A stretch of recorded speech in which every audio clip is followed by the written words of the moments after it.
नवीन अपडेट्ससाठी चॅनलला सबस्क्राईब करा व बेल आयकॉनवर क्लिक करा. नमस्कार, स्टिचिंग विथ सुरेखामध्ये आपलं स्वागत आहे. तुला सुरुवात करते. तुम्ही तिन्ही पार्ट पाहिले असतील. सुरुवातीचा पार्ट होता पदराचा, सेकंड पार्ट सीटचा, त्यानंतर थर्ड पार्ट होता तो काष्ट्याचा, कटिंगचा. आत्ता आपण हे करत आहे, मेन आहे शाही मस्तानी स्ट्रेप प्लेट. हे शाही मस्तानीच्या कटिंगचा व्हिडिओ आहे, साडीवरती कसं करतो. तर आता प्लेट कसे घ्यायचे मी तुम्हाला सविस्तर दाखवते. प्लेट घेणं जे प्लेट आहेत ना ते खूप महत्त्वाचे असतात आणि ते व्यवस्थित नाही आलं तर पूर्ण साडीचा गेटअप जातो. तर ही आता आपली साडी आहे. तर इथे मी तुम्हाला दाखवते किती इंचाचे कसे प्लेटला सुरुवात करतोय ते. तर हे तुम्हाला एकदा नाही कळलं तर डबल तुम्ही हा व्हिडिओ पहा तर तुमच्या लक्षात येईल. सुरुवातीला इथं 12 इंचावरती हा एक प्लेट घ्यायचा, म्हणजे तो इकडे घ्यायचा 12च्या ह्याच्यावरती इकडे. तर तुम्ही थोडंसं कमी जास्त पण करू शकता. तर किती इंचाचे प्लेट घ्यायचे, हे 4 ते 4.5, जास्तीत जास्त 5 इंचाचे प्लेट घ्यायचे. 4 सव्वा 4 इंचाचा. तर हा एक झाला.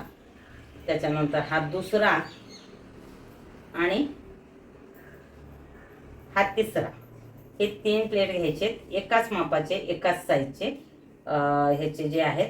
कारण ह्या प्लेट थोड्यासुद्धा कमी जास्त झाल्या तर साडीचा सगळा लुक हे होतो. आणि इथं अशा आपल्या टाचण्या असतात, त्या टाचण्या लावायच्या.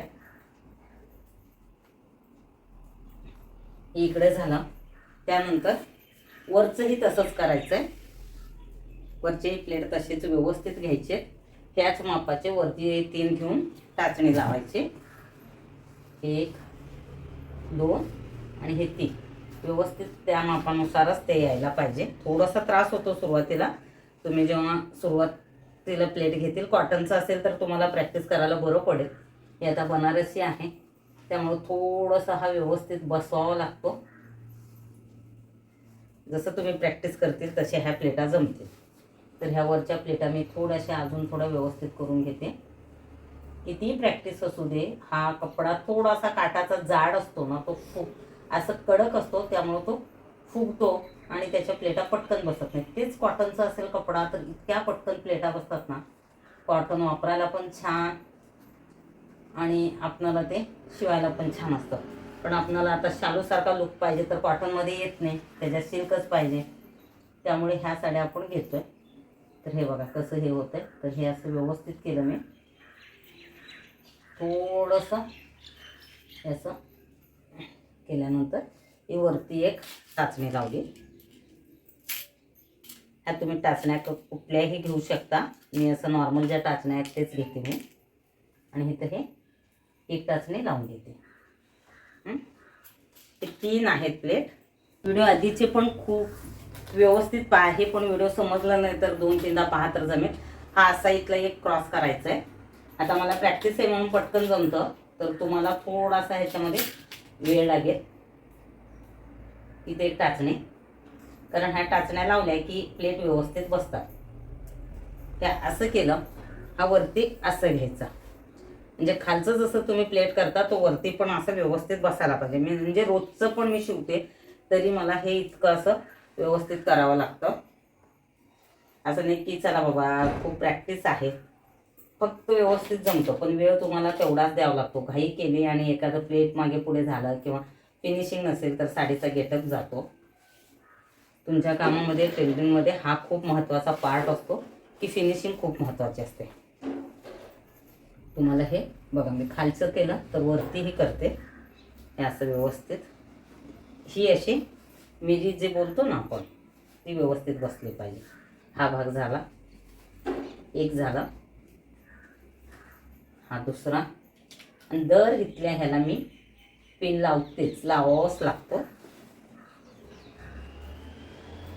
आणि हा अजून एक हे घेऊन घेते प्लेट आणि मग वरचा मी व्यवस्थित करते. त्याला खूप प्रॅक्टिस लागते. सुरुवातीला नाही जमत, कंटाळा येतो थोडासा. तर 2-3 वेळा तुम्ही नाही आलं म्हणून कंटाळून सोडू नका. पण मीही इतकं रोजचे 3-3, 4 तरी साड्या शिवलं तरी एवढ्यांदा हे प्लेटा घालावंच लागतात. आज हे कटिंगचा पूर्ण व्हिडिओ करत तर अख्खा दिवस माझ्या व्हिडिओमध्ये जात आहे. दुसरं काहीच केलेलं नाही आहे. त्यामुळे व्हिडिओ खूप लक्ष देऊन पहा. तुम्ही व्हिडिओ नाही पाहिले तर तुम्हाला समजणार नाही. हे झाले. हे बघा कसे हे असे असे असे असे व्यवस्थित अशा प्लेट येतात आणि त्याचा शेप यायला पाहिजे आणि एका वेळेवरती एक क्रॉस यायला पाहिजे. आणि कॉटन असेल, खूप प्रॅक्टिस असेल तर एखाद्या वेळेस बिना टाचणीचं पण जमू शकतं. तर हे पहा किती झाल्या प्लेटा. अशा पद्धतीने सगळ्या तुम्ही प्लेटा घालत जायचे. जसं आपण खाली करतोय तसं वरतीही 1-2 प्लेटा घातल्यानंतर लगेच वरचंही व्यवस्थित आपणाला ते घडी करावं लागतं. पाहिल्यानंतर तुमच्या लक्षात येईल. आता मी इकडे हे करू. हे जसं खाली होतं ना तसं हे वरती पण क्रॉस होतं. हे पहा. आणि ह्याचा वरचा जो काठ निघतो तो आपल्याला बॉर्डरसाठी, साडीच्या खाली उंचीसाठी, ब्लाऊजसाठी वापरण्यात येतं. तर हे अशा आपल्या शाही मस्तानी साडीचे प्लेट. सहावारीत तर बसतच नाही. म्हणजे बोलतात लहान मुलींना बसतं. म्हणजे लहान मुलींना पण किती 7वी पर्यंत असलेली, ते पण हाईट बीट असं अंगाने खूप बारीक असेल तर साईजवरती. तर ह्या प्लेट अशा एक सारख्या घालायच्या. तुम्हाला साडी इथं संपते ते हे लक्षात येईल की साडी उरते का असं खूप जणांना प्रश्न असतो. तर साडी खरंच बिलकुल राहत नाही. थोडीशी काटाची राहिली तर ह्या बाजूचा थोडासा कपडा राहतो. हे झालं. हे पहा किती आपल्या मिऱ्या सारख्या आणि सुंदर दिसतात. झाला. त्याच्यानंतर हा एक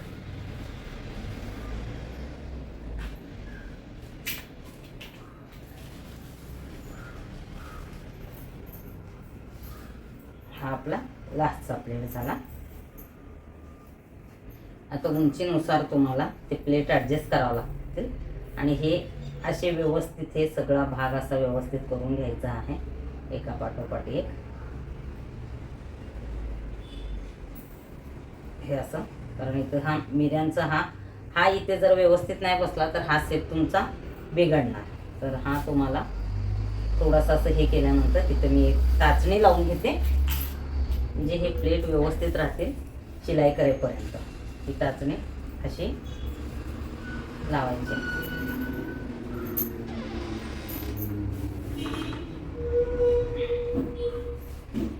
आणि हिथं एक टाचणी लावायची.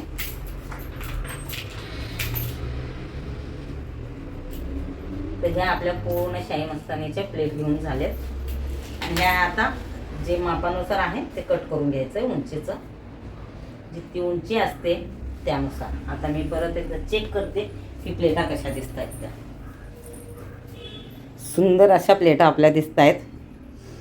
पूर्ण प्लेटा तुम्ही पाहिल्या. आणि हा प्लेट एक्स्ट्रा होत होता इथला जो आहे तो मी बाजूला केला आहे आणि ह्याला आखून घेतले. जो माप आहे तो इथून मी तुम्हाला दाखवते की कुठून आखून घेतला. हे प्लेटा झाल्यानंतर इथं जे आहे आपण हे जे शेप देऊन हे असं आखलेलं आहे आणि इथून हे आहे. तर हे आता कटिंग करून घ्यायचं आहे. बरोबर पूर्ण प्लेटा झाल्या. तर कटिंग करताना इकडून आपण हा भाग जो आहे उंची जितकी असते आपला कमरपट्टा जो सोडून खालचा जो पार्ट असतो आपला सीटचा जो पूर्ण लांबी त्याच्यात कमरपट्टा मायनस आणि त्याच्यापेक्षा 1 इंच हे कमी घ्यायचं असतं. तर इथून आधी कटिंग करून घेते मी आणि हा इथून असा कट करून घ्यायचा.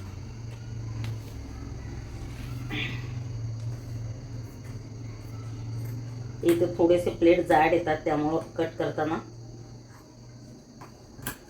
थोडंसं जड जातं. तिथं असं कात्री एकदम धारदार पाहिजे. ते असं हे पाहू शकता तुम्ही. एवढी धार असली तरी, कारण एकावरती एक प्लेट आलेले असतात त्यामुळे मापानुसार आपण कट करतोय. आणि हा जो वरचा भाग राहतो त्याच्यातून तुम्ही कमरपट्टा ब्लाऊजला बॉर्डर काढू शकता. तर खूप साडी राहते असं खूप जणांना डाऊट आहे. हे बघा इकडचा एवढा काठ राहतो आणि वरचा बाजूचा थोडासा कपडा राहतो जे कमर बेल्टला आणि ह्याला वापरण्यात येतो. आणि तो क्रॉस असतो कपडा, तो काही आपण करू शकत नाही त्याचा. तर हे बघा, पाहू शकता तुम्ही किती सुंदर असं ह्याचं झिगझॅग आला आहे. त्या पद्धतीने झिगझॅग आला तर तुमचं जे पुढचे प्लेट आहेत ना ते खूप छान दिसतात. आता हा खालचा तुम्हाला भाग दिसत असेल ह्याच्यात, पण शिवल्यानंतर हा दिसणार नाही. शॉर्ट व्हिडिओमध्ये हा मी टाकेल. तर चालेल. कसं वाटला दोन्हीही जे काही मी स्टेप बाय स्टेप तुम्हाला पार्टमध्ये शिकवत आहे, ह्याच्यानंतर कमरपट्ट्याचं व्हिडिओ व्यवस्थित मी सविस्तर त्याचाही बनवेन. तर आजचा व्हिडिओ इथं संपवते. व्हिडिओला लाईक, कमेंट, शेअर, सबस्क्राईब करायला विसरू नका. भेटते पुढच्या व्हिडिओमध्ये. धन्यवाद. तुम्हाला जर हा व्हिडिओ आवडला असेल तर लाईक बटनला क्लिक करायला विसरू नका. तसंच चॅनलला सबस्क्राईब करायलाही विसरू नका. तुमचे जे काही सूचना व शंका असतील तुम्ही खाली कमेंट सेक्शनमध्ये आम्हाला सांगू शकतात. आपण परत भेटूया पुढच्या व्हिडिओमध्ये. धन्यवाद.